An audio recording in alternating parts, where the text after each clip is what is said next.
भट्टी साहब, ये जो ऑपोजिशन की तनकीद है कि भाई इस पे हमसे भी बात कर लेते, पार्लियामेंट के अंदर बहस होनी चाहिए थी, क्या ये एक लाहासिल किस्म की तनकीद है या कोई वजन है इसमें? थोड़ा क्या शेर सिद्धू साहब ने, क्या कमाल है। उम्रें गुजर जाती हैं घर बनाने में, तुम जरा तरस नहीं खाते बस्तियां जलाने में। आज की हुकूमत को मैं ये डेडिकेट करता हूँ। उम्रें गुजर जाती हैं आइन बनाने में, तुम जरा तरस नहीं खाते आइन जलाने में। उम्रें गुजर जाती हैं पार्लियामेंट बनाने में, तुम ज़रा तरस नहीं खाते फार्म 47 लाने में। उम्रें गुजर जाती हैं वोट की इज़्ज़त बनाने में, तुम ज़रा तरस नहीं खाते वोट की इज़्ज़त लुटाने में।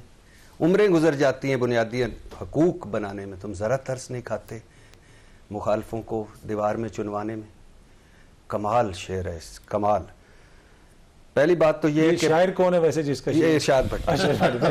अच्छा, तभी तो मैंने कहा कमाल शेर है। तो पहली बात तो ये है कि पूछना ये हुकूमत से, क्या अब भी इमरान खान ही यहूदी एजेंट है? सिर्फ एक भोला सा सादा सा मासूम सा सवाल है कि अब भी इमरान खान ही यहूदी एजेंट है। क्यों करते हो सस्ती झूठी मुनाफकत भरी सियासत? जमीनी हकायक, आज की हकीकत यही है। छोड़ दीजिए कि पार्लियामेंट या क्या सही कह रहे हैं, काबीना में क्या लाना था, क्या पार्लियामेंट में लाना था, कब, और अब बप्पी साहब कहेंगे लाना चाहिए था। बप्पी साहब के दौर में कौन लाता था काबीना में या पार्लियामेंट में बड़े बड़े मसले? तो वो तो छोड़ दीजिए, ना लाना था ना कभी लाया गया है। लेकिन पहला सवाल क्या अब भी इमरान खान यहूदी एजेंट है? दूसरा सवाल कि इसके अलावा आपके पास ऑप्शन क्या था?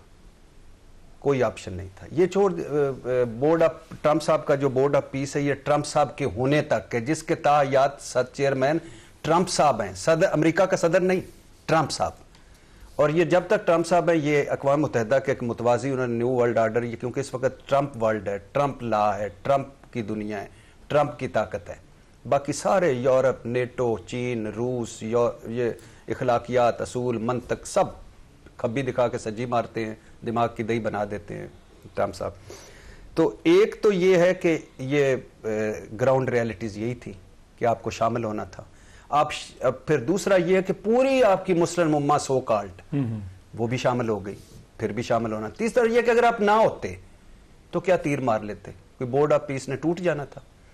होना यह था कि जब आपके मुल्क बदतरीन मुआशी बहरान से गुजर रहा हो, जब आप सियासी अदम इस्तेकाम भी हो, जब दो मुल्कों से आप हालते जंग में हो, जब आप अमेरिका की नाराज़गी मोल नहीं ले सकते, और जब अमेरिका आपसे खुश है, और जब पूरी दुनिया उधर जा रही है जोक दर जोक, तो आपको भी यही करना था और आपने यही किया। एक अच्छा फैसला है, बर वक्त फैसला है, और ये फैसला अगर इमरान खान होते वो भी यही करते, शहबाज शरीफ वो भी ये करते, और अगर मौलाना फजल रहमान जिन्होंने आज बड़ी मुखालफत की है, विकीलीक्स के मुताबिक अमेरिका से कहा था साढ़े वाल तक सजना, तो मौलाना फजल रहमान अगर होते तो वो भी यही फैसला करते, और उस वक्त कुछ उसमें से बरकतें निकालते कि देखो हमने वहां जा रहे हैं जहां हमारी जरूरत है। भट्टी साहब, ये जो दबाव है हुकूमत के ऊपर, क्या ये तहरीक इंसाफ के एहतजाज का दबाव है या ये इस किस्म के जो मौशी हालात हैं इसका दबाव है? आप कैसे देखते हैं इसे?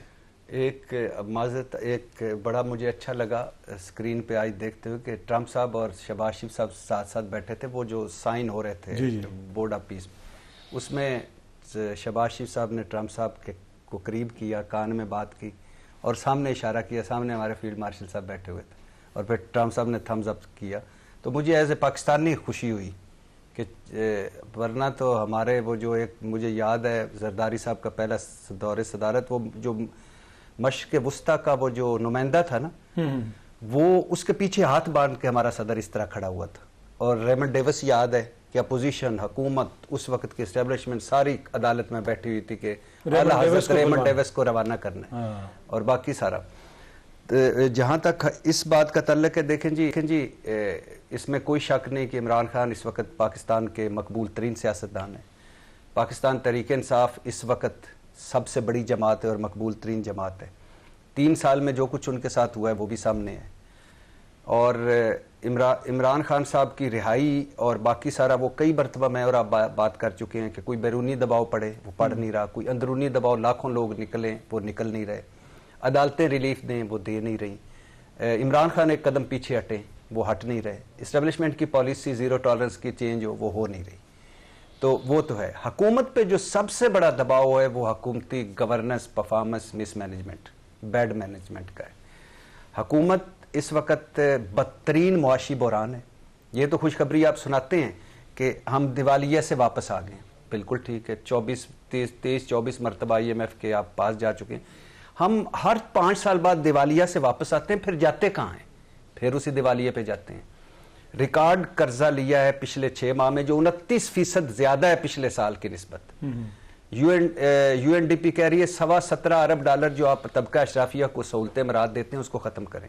IMF रिपोर्ट कह रही है कि 6.5 जो GDP का है वो आपकी करप्शन के नजर हो जाता है। चोरी, डकैती, इलीट कैप्चर है, करप्शन हर सतह पर है, तरक्की का गला घुंटा हुआ है।